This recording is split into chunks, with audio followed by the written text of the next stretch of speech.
Bringing the family together for the latest Hollywood blockbusters, Quinton's Reel Cinema is in the middle of a grand refurbishment. I spoke to the staff to find out a bit of history and what this refurbishment will bring to this family-owned, independent cinema chain. The cinema opened in 1939.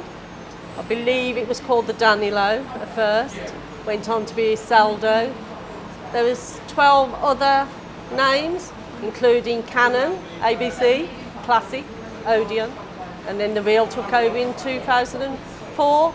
The company itself is based in Loughborough. We have 15 sites throughout the country. We're looking at expanding into new sites in the coming years as well. First phase was to redesign the foyer. We've had all the ladies and gents refurbished downstairs and upstairs. It's a continuing thing. September we'll have all the screens done, new seating, paint, yeah, it all looks beautiful. We are part of the community, and our philosophy company-wide is we like to serve the community. There's not much in this local area for families, children, they'd have to go further.